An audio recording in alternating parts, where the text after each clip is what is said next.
Oh my god, that was very refreshing. Thank you for that request. Like I said, I'm not a John Campea fan, so I never would watch it on my own, but I think they brought up some excellent fucking points. I liked that video quite a bit. Good critique. It's so refreshing. This Organized Chaos video is brought to you by Gems Art Studio. This video is also brought to you by viewers like you. Thank you.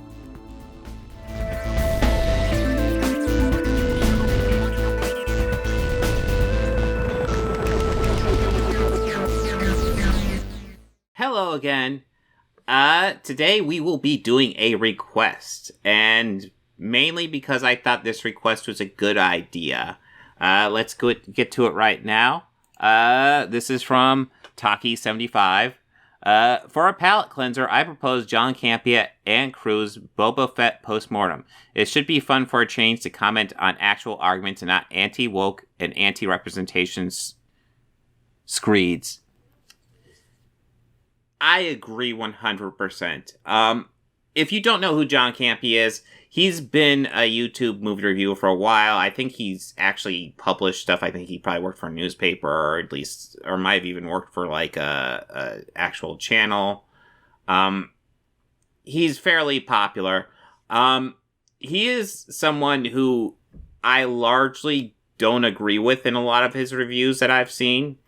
That being said, he is not one of these anti-woke guys. He is not somebody I disrespect for really any reason. I have no issue with John Campea whatsoever on a professional level. I've never talked to him personally, so that won't be a thing. I have no issue with him. I just don't really agree with his reviews a lot. So, yes, I think it would be fun not to cover somebody who's anti-fucking woke for once. It seems to be the line it's going down, but I do feel like it's important to call out these anti-woke assholes.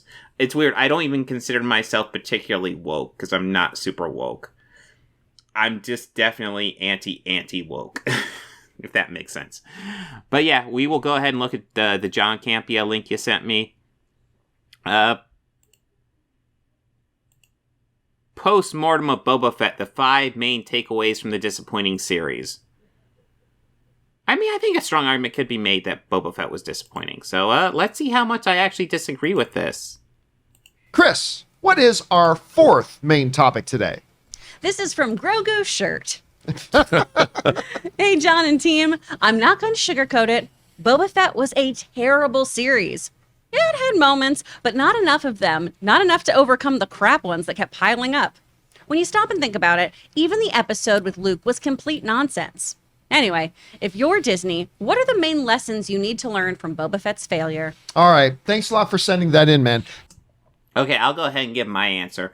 And then we'll get to John's. It's an interesting thing to think about because I don't know how much I'd consider it a complete failure. I think the series was fairly successful. That being said, it felt like we were building up something with Boba Fett, and then we took an offshoot adventure of Mando for a while. And then it concludes with Boba Fett at the end. And I think I would like a series much more focused on Boba Fett and his rise to power. Because this series was kind of that, but it kind of wasn't. All that being said, it did end up in a really good finale. That finale was fantastic. But yeah, if you're going to do Boba Fett, do Boba Fett. I love Mando, but I don't want him to take over the second half of the series. So if you can't do Mando without him taking over the second half of the series, then don't do Mando. But yeah, let's see what John says.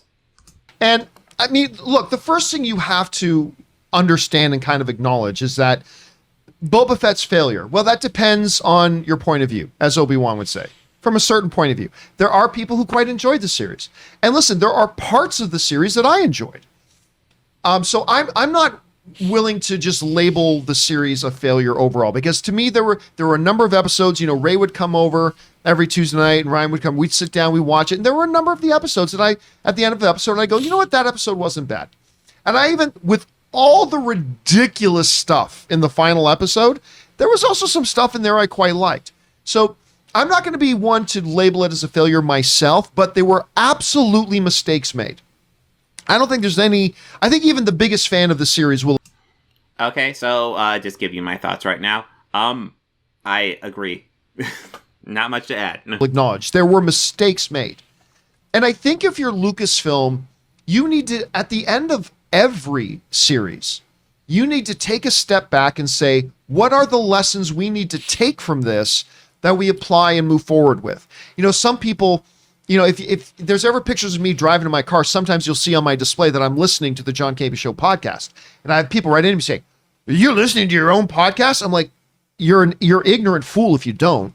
If you don't listen and watch your own work to examine what you do, you're never going to get better at what you do. So yes, I watch every episode of the John. I do, but not after it's published. Once it's published, I try to walk away and just move on. Essentially, I do all the editing and I make sure the edit's good. I do a final rewatch and then I put it up there. Once it's up there, I don't. Because I'm done with it. It's tough for me to watch my own stuff. It's really tough. But to say I don't watch it would be insane because I have to be right there editing the thing as I go. There's no way for me not to watch it many, many times. Campea Show. I listen to every episode of the John Campea Show podcast because if I don't, I won't pick up on the bad habits that I form. Some I decide to keep because I just like it. Fuck it. But you know, you never get better. And I think Lucasfilm has to do the same thing.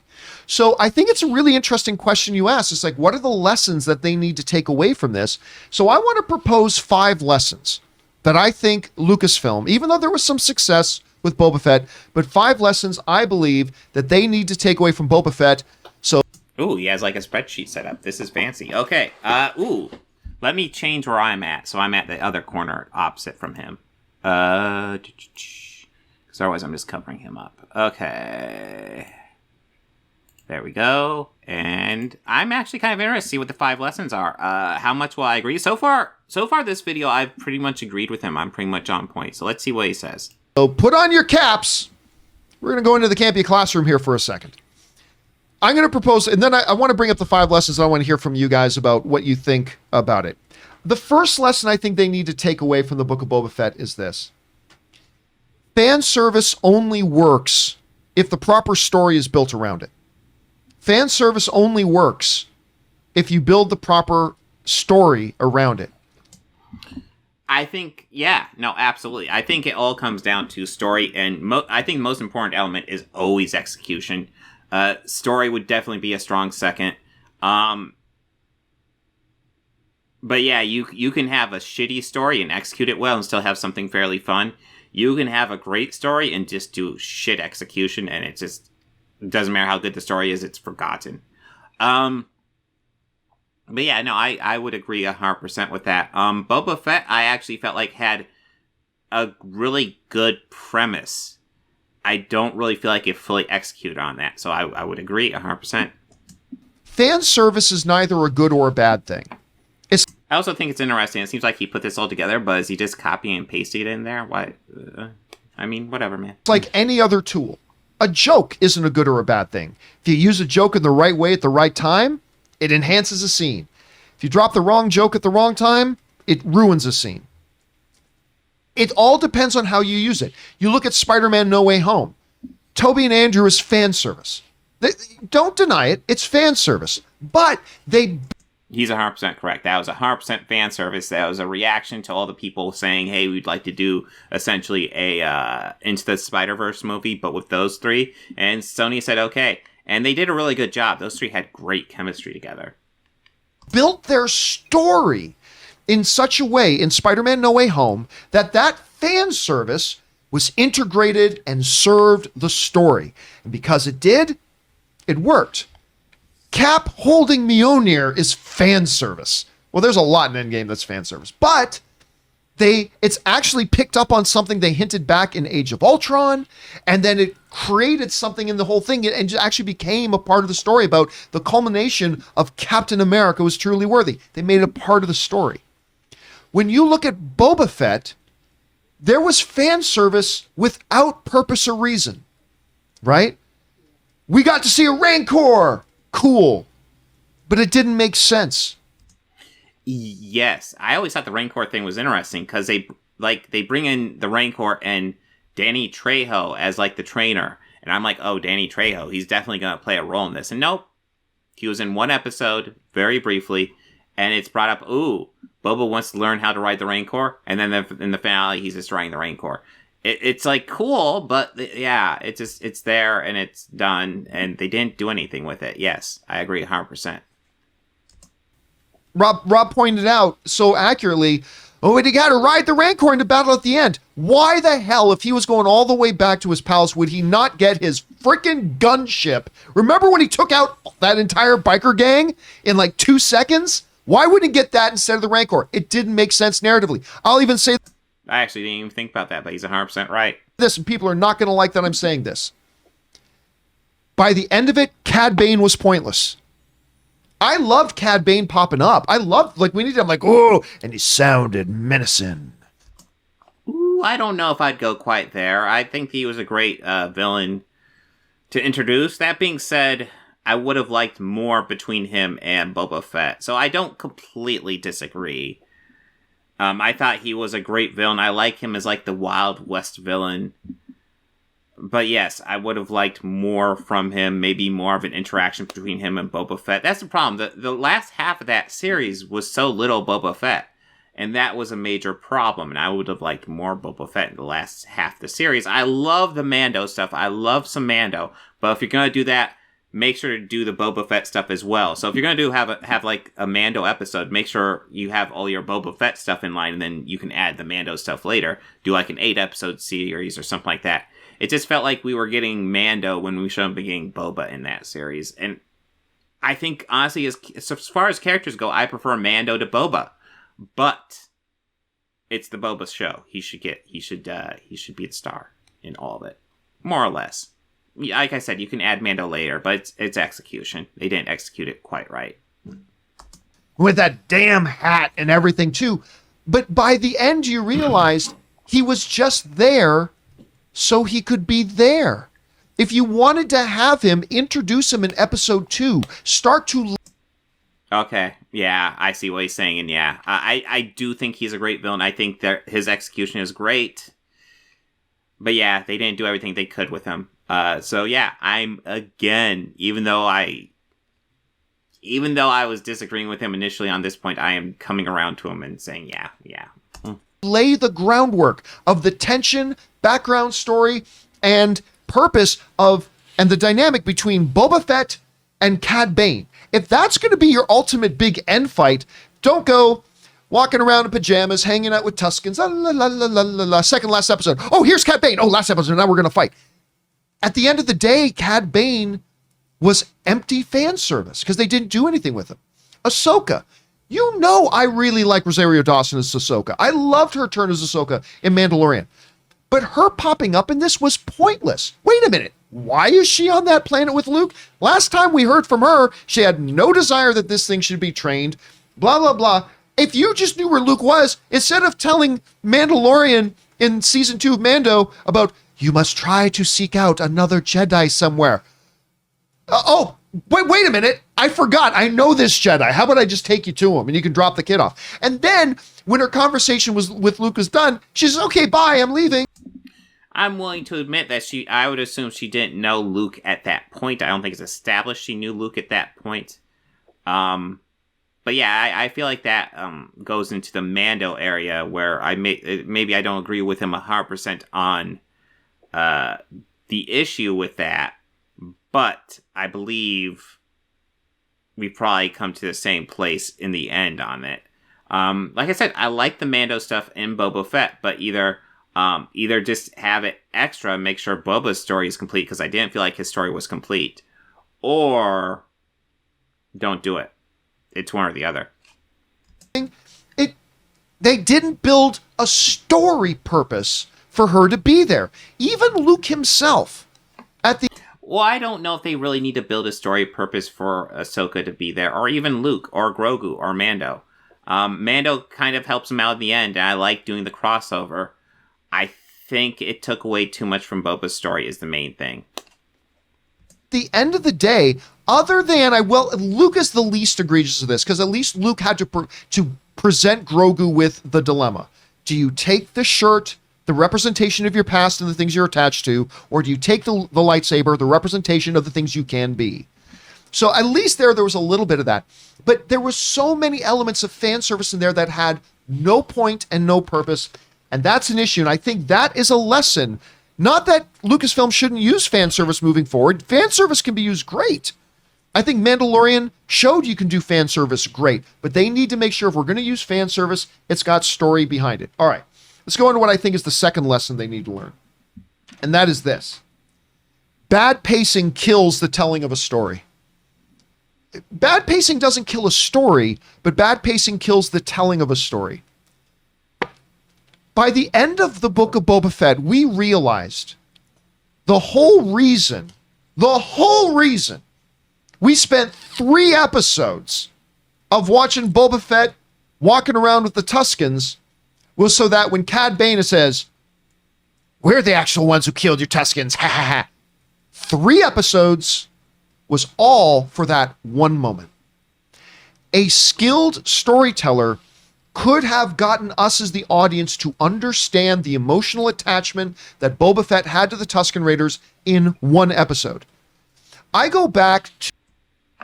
Oh, potentially, but I thought they did a good job with that. I thought they did a good job establishing his attachment to the Tuskens. Yeah, I mean, I think that was good. Like, here's the deal. Like, I do think the show had bad pacing overall looking at these lessons. I do think the pacing wasn't egregious, but it could have been a lot better. I thought they handled the Tusken part fairly well. I thought that was one of the strengths of the series. To X-Men 2, Rob. You remember that? I do. There's a scene where you may have had some connection to that.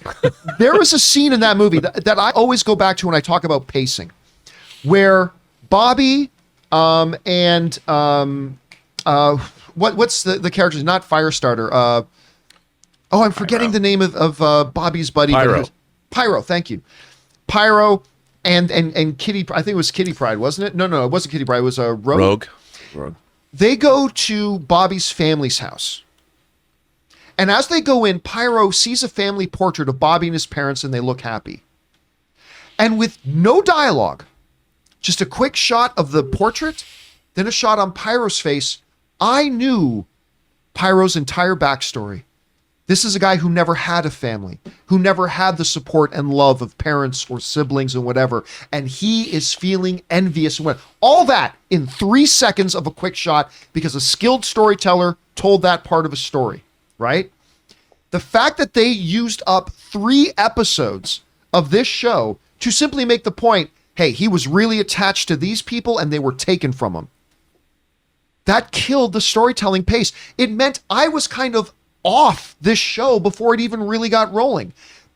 Bad pacing skills or bad pacing kills the storytelling, and I think they need to take that lesson moving forward. When they go into Obi-Wan, I don't want 3 episodes of Obi-Wan just wrestling with, it's very hard living on Tatooine. I don't need 3 episodes of that. Give me half an episode that kind of makes that point and then move on. All right. The third lesson that I think that Lucasfilm needs to take away from the Book of Boba Fett is this. Lesson number 3. Understand your characters if you want your audience to understand them. They did not understand Boba Fett. I am going to be bouncing around this video, appears. Let's not try to block this off. I actually think overall he's making some good points. I would actually say this is actually a pretty good video. Yeah, I don't think they had a clear idea what Boba Fett was in this series. I really don't.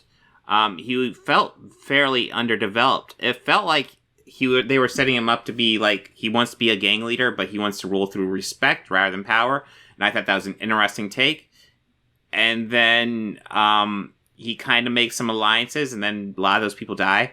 Jennifer Beals was in that series, and it kind of seemed like she was going to be like a lieutenant to him or something like that. And then she's just fucking dead. And it's like, okay, what are we doing, guys? Yeah. I don't think they knew what they wanted to do. I think they knew what they wanted to do with Boba Fett, but they didn't really understand the character of Boba Fett. And that's the thing, with Boba Fett, they actually kind of had a blank slate. lots of people are like, oh, Boba Fett's like this, Boba Fett's like that.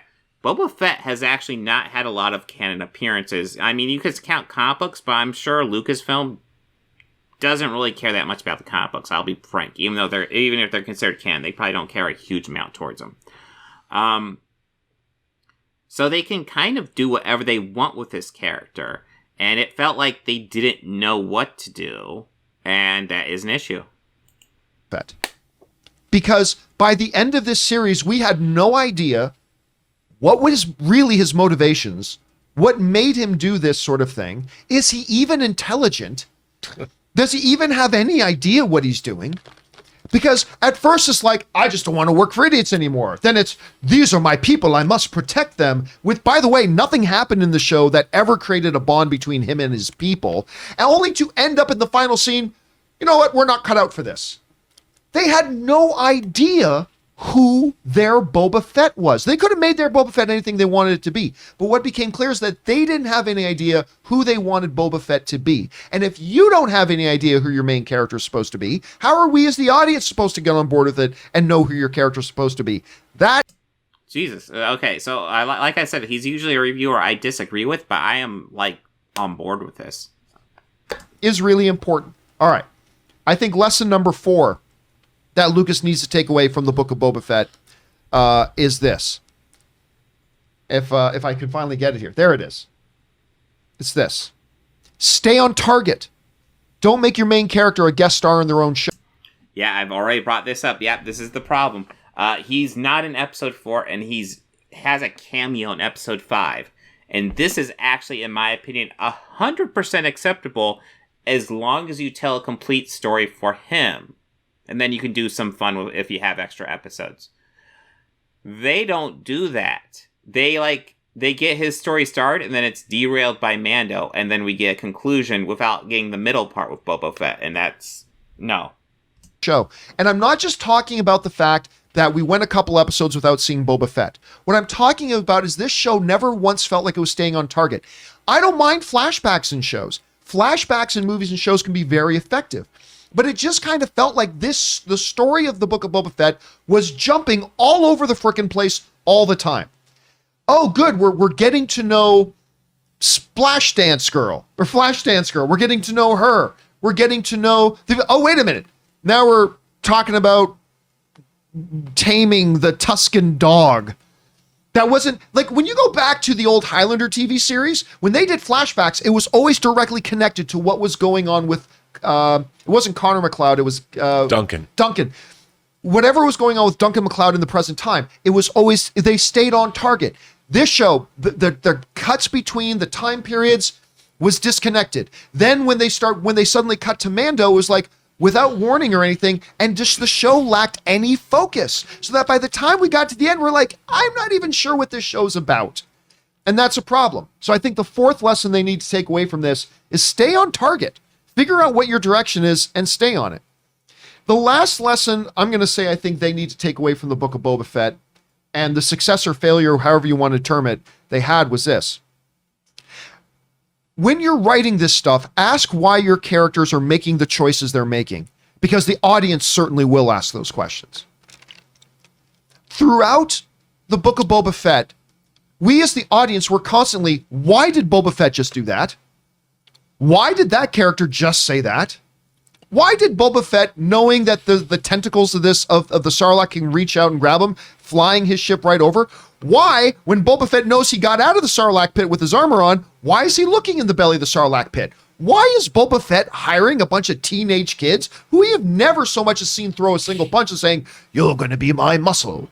Why is he doing that? Why, when he flew back to the palace, did he decide to ride back on a Rancor instead of bringing back his full battleship to wipe everybody out? When we as the audience are constantly asking the questions, why did this character just decide to do this? It shows that you as the writers never bothered to stop to ask the question, why is he doing this? And again, this kind of goes back to point 4 in that it takes away from the focus of the show. We don't know which way we're going. Now, again, there are things that I quite enjoyed about the Book of Boba Fett. But if you're asking me, what are the lessons that Lucasfilm needs to learn and then apply as they move forward in Obi-Wan, in Ahsoka, in The Acolyte, in whatever else they're going to do moving forward in Andor. Number one, fan service only works if you write the proper story around it to support it. Number two, bad pacing kills this telling of the story. Number three, understand your characters if you want your audience to understand them. Lesson 4, stay on target. And lesson 5, ask why your characters are making the choices they're making, because if you don't, the audience will, and it's pretty dissatisfying. Hey guys, we want to take just a second and thank the sponsor of we can skip the sponsor ad here. But yeah, while we are skipping the sponsor here, I just want to go ahead and say I'm in agreement. John Campea is not a reviewer I particularly love, but I think he's hitting the nail on the head with this one. All right. Rob, I just went in. And I also want to specify, like him, I liked the Book of Boba Fett overall. I thought it was a fine series. Is it great? No. It has very clear flaws, and I think he outlined them excellently. I think this is a good cover. Mm-hmm. Pretty extensive there on that. Let me ask you, what do you think about the things that I said are the lessons that you take away? Are there other lessons that you think that they should take away from the Book of Boba Fett as well? Well, first of all, I thought your 5 points were great. And what you're going back to is what makes great writing, what makes great storytelling. Here's my thing about this. They had one job on this show, which was tell us about Boba Fett. I don't care about anything else. And I keep going back. I think back to Chris Claremont's Wolverine miniseries. Wolverine started out part of the X-Men, the Weapon X program. People love Wolverine, became a fan favorite. But no one really knew who he was. That'd be an interesting kind of basis to do a Boba Fett series on that Wolverine miniseries. If you've not read that one, check it out. The Wolverine miniseries by Chris Claremont. Most anything X-Men related by Chris Claremont is going to be a winner, but the Wolverine series was really good. He was. So Chris Claremont and Frank Miller went back and did a 4-issue Wolverine miniseries. He went to Japan. You found out about Mariko. They gave him an incredibly interesting backstory dealing with the Hand, and there was ninjas. There was all this stuff that would never have belonged in an X-Men proper. And they defined who Wolverine was, and it resonates to this day. The second Wolverine movie drew heavily from that miniseries. And it was a 4-issue miniseries called Wolverine, and all it dealt with was Wolverine, his backstory, things we didn't know about him. Boba Fett is one of the great Star Wars characters because no one knew any. I think I need to move again. I'll probably make more sense over here, considering how they're framing a lot of stuff now. Anything about him. Celebrating how many lines or lack of lines he had in the whole saga. His awesome armor, his old backstory, all of it. That was the only thing the show had to do. What happened between when Jango Fett was killed in the arena on Geonosis to the end of Return of the Jedi and beyond? This show did everything it could to not tell us who Boba Fett was. And then when it finally did, the whole thing with the Tuskens, while it was totally drawn out, that was a pivotal moment where Boba Fett. I think my difference is I thought they did a good job with the Tusken stuff. I thought it would go more into something, but it really didn't. I thought Tusken stuff was fine, though. It changed who he was. He found a reason to care about other people. Now, we didn't know that he didn't care about other people because we'd only seen little bits of it. But they showed us him holding his own father's head in his hands. Well, what happened to him then? You could have done a whole thing about the Book of Boba Fett. What did he do when his father was killed? Where did he go? How did he survive? How did he wind up as a bounty hunter just because he wanted to honor his father's legacy? When did he learn to fly a ship? When his father showed him, but we could have dealt with his whole I wanted to see Boba Fett's time in Smallville in high school. I wanted but you know what I mean? I mean, they're okay, not literally that, obviously, but I think he's making an excellent point as well. In terms of pop culture, sci-fi, fantasy figures, there are countless books and countless stories that give you a template on where they should have gone with this. And instead, not only did you not learn half the things we should have, then they're like, sorry, this show is not that interesting. So let's go to 2 episodes of The Mandalorian, the show you really want to watch, in the middle of this that has nothing to do with Boba Fett at all. And I watch something like this, and it's frustrating because these are all smart people. Jon Favreau's written some great stuff. He's a great filmmaker. He made Iron Man 1, which is a character study that completely defines who Tony Stark is. And Iron Man 1 sets the tone for the rest of the MCU. This should have been the Iron Man 1 of Star Wars. Literally, Boba Fett he's a Beskar man. But, I mean, it was right there. He already did it. And you watch, I'm sorry, I get upset, John, because I look at this and I'm like, this to me is one of the most botched watching Rise of Skywalker and watching this, I ask myself the same question. How could very smart, intelligent people serve up something that is so completely wrong on so many levels? And what's wrong with it is completely obvious. And I don't understand how it gets made. How does it get done?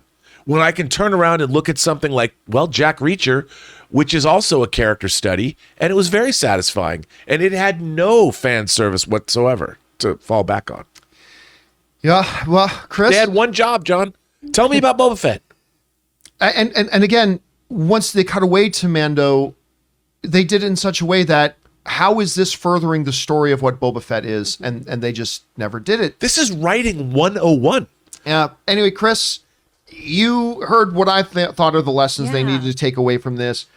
Do any of those stand out to you? And do you have any other lessons that you think they should add on to that as they move forward? I think they're excellent lessons. I think these are very, very good. The thing that I kept thinking about, and I know we all loved it, was Luke looked great this time around, right? We liked seeing Luke. But as we've learned from Star Wars, let the past die. Why are we spending all this time, money, technology, energy on recreating Mark Hamill's face? I know we love Mark Hamill. I adore Mark Hamill. But instead of putting so much focus on getting that looking good, let's get our story about Boba Fett to where it needs to be. I'm so glad we had him in there, but I feel like so much of the importance was placed on nostalgia here. And we need to walk that back and focus back on good storytelling. Every point that Rob just brought up, I want to know all those things. I want to know his relationship to the Mandalorians. If you're going to bring in other Mandalorians, is Boba Fett a Mandalorian? Yeah. He says you don't really believe in that. Like, he disses on the Mandalorian way to Din. Well, at least Din's specific perception of the Mandalorian. Yes. Remember, there's a lot of difference amongst Mandalorians. But I'm like, I would like to have known what is Boba Fett's relationship to the Mandalorians and specifically Mandalore. How do you feel about the fall of Mandalore, Boba? Yeah. Was Jango a Mandalorian? I don't know. Why? And I should know the answers to this. Mm-hmm. I'm going to add all excellent points. One more lesson that they need to take away from this. Don't let Robert Rodriguez direct Star Wars. I'm sorry, you had 3 episodes. And listen, don't get me wrong. I have worked on a Robert Rodriguez film. I think Robert Rodriguez made some really good films, and I will look forward to future Robert Rodriguez films. I really liked Alita. I'm not pulling a Last Jedi. We're like, we didn't like Last Jedi, so now therefore we hate everything Rian Johnson does. No. I think Robert Rodriguez is a very talented guy. He's a little hit and miss, but he's made. Yeah, Rod Rodriguez is very hit and miss. I will 100% sign up for that. He's a very talented filmmaker, but he does do crap, too. It's weird. Yeah. Some great stuff, and I will look forward to whatever he does in the future. But don't let him touch Star Wars again. And I wasn't going to say that after the first episode he did, and I wasn't going to say that after the second episode he did. I'll say it after the third.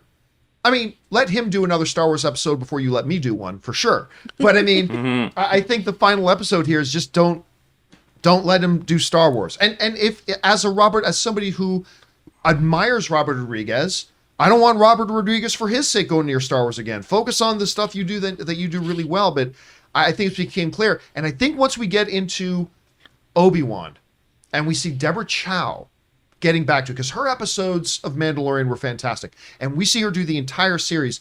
And again, you just look back and look at, despite the fact that they took us completely away from Boba Fett, well, that wasn't Bryce Dallas Howard's choice. That's the script.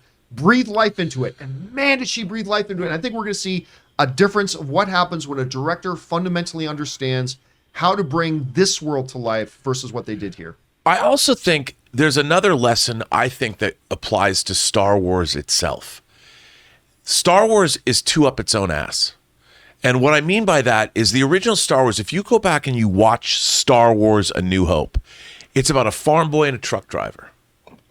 Oh my god, this is so refreshing. I've been stuck with like these awful anti-woke reviews for so long. This is a palate cleanser. These guys actually have good points. I largely agree with them. I don't agree with all the details they bring up, but on the broad view, I think they have the correct ideas. Forget that it's taking place in a galaxy far, far. I guess the best way to say it, on the micro level, I have quibbles with what they're saying. On the macro level, we're 100% agreement, pretty much. Away. It is about a farm boy who's stuck on his farm, and it's about a guy running moonshine. And they hook up, and they hook up with a veteran of foreign wars, an old grizzled veteran who says, "Yo, I need some help with a friend. Let's go off on an adventure." So these two disparate guys who probably would never meet, but they're going to go off on this adventure. Forget that it's set in the Star Wars universe. Tell us a human story. Mm-hmm. And go back and look at the classic, whether you've got to go back and read your Joseph Campbell or whatever. Take the Star Wars out of it and tell me a story about a person, a character. You can put the Star Wars back in because that's all seasoning. But you got to tell a story, dare I say it, a human story about characters that we as human beings can relate to. It's no longer enough to throw in an X-Wing or throw in an N1 starfighter or throw in an astromech droid or a Rancor. Forget all of that. Take all of that away. Just write a story about characters, then put in your Star Wars. Because what they are doing is they have forgotten to tell stories about people. But they really haven't, because they just did that in Mandalorian Season 1 and Season 2. But even The Mandalorian suffers from a little bit from that. But I always felt like it was laser. Yeah, I do feel like he's saying this, and Boba Fett is probably the biggest issue with that. I felt like Mando might have gotten more character development in the Boba Fett series than Boba Fett did, which is an issue. That being said, I think they're doing a good job with Mando. I don't think they've completely lost track with that. But yeah, if you were to look at Boba Fett in like a vacuum and say this is how Star Wars is going, yeah, I'd feel exactly the way he is. Are focused on Din and sure. his journey, his evolution, on starting to understand his past, and they did that. I want to throw in one other thing too. I'm seeing some people in the... I keep on having to adjust this. That one guy in the corner is not really doing anything, so I'm going to move over there. And now that I've done this, he's going to become super active and talk and tell us a lot. Live chat saying, just leave Star Wars to John Filoni or John Favreau and Dave Filoni. Who do you think just did Book of Boba Fett? Yeah. That to me is the big surprising thing, because it's not like John Favreau and Dave Filoni don't know Star Wars. They did Mandalorian Season 1 and Mandalorian Season 2 as the executive producers there. John Favreau wrote this whole thing. Filoni wrote a bit of it. They're the executive producers of it. So guess what? Book of Boba Fett is John Favreau and Dave Filoni. And that's the part to me that is so shocking, because all these lessons I've been talking about, they applied most of them in the Mandalorian 2. Yeah, these are all things they know how to do, but they didn't do it properly in Boba Fett. 100% agree. Season. So I don't know. Anyway, guys, question is for you. Whether you liked or didn't like Book of Boba Fett at the end of the day, I think even if you liked it or didn't, you can say there are probably some lessons to take away. What do you guys think are the lessons to take away from Book of Boba Fett that you hope they apply to future Star Wars shows that gets them back to kind of the core essence of what Mandalorian was, or maybe take them to new heights? Whatever you guys are thinking, jump down into the comments section below and let us know your thoughts. Oh my god, that was very refreshing. Thank you for that request. Like I said, I'm not a John Campea fan, so I never would watch it on my own, but I think they brought up some excellent fucking points. I liked that video quite a bit. Good critique. It's so refreshing on this channel. Oh my god. Actually knowing what they're talking about. And not just screaming woman bad the whole time is nice. Yeah, I agree. I know the last John Campea, I guess it's the second John Campea video I've done. The first one was on his Man of Steel video essay, where I thought he did some solid work in that essay. I just disagree with a lot of his points. This one, I pretty much agree. Like I said, there are details we could quibble about, but overall, I think they made some good points in the overall, lessons they're talking about there. I'm on board. Good video. Great request. If you're looking for more of the anti-woke stuff, or I guess my takedown of the anti-woke stuff, we're doing another request next time. It's totally gonna be that.